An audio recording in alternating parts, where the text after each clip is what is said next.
every inch of growth equals 1 to 2,000 years, or 4 to 8 times as old as the United States. So they came in, they cut out the formation that we told them they could for science, and they took it back to their lab. They cut it open, dissected it, and because formations are made out of calcium carbonate and oxygen, they were going to look at the oxygen and be able to tell whether or not it was hot or cold at the time it was deposited, meaning they'd be able to tell year by year whether or not the Earth's temperature was hot or cold. And that was going to help them in their research. So they cut it out, took it back to the lab, called us up and said, you guys are great at detecting 20,000 years worth of growth. Unfortunately, it's not going to help us at all, because while it is 20,000 years worth of growth, it's been sitting in a room that hasn't been growing for 200,000 years, which actually makes it 220,000 years old, not 20. Which was unfortunate for them, but positive for us, because we were able to determine how long this room has not been growing. Oh, there's an owl. A what? An owl. Right here? Yeah. That looks like an owl. That's not very cool. Yeah.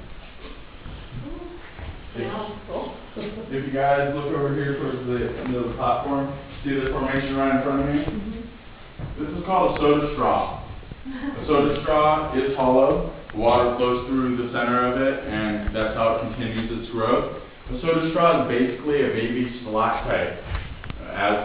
When the soda straw eventually plugs up from the minerals, water is forced to flow on the outside, which then turns into a stalactite, like these over here, and gives it an ice-to-light formation because of gravity.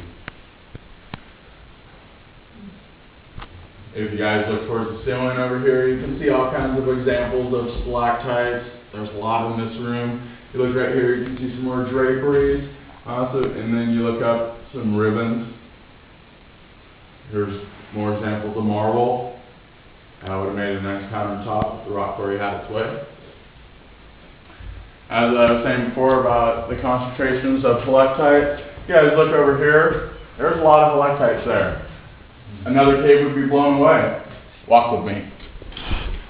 If you guys look up towards the ceiling, you might be able to see all these helictites. Wow, a bunch of them.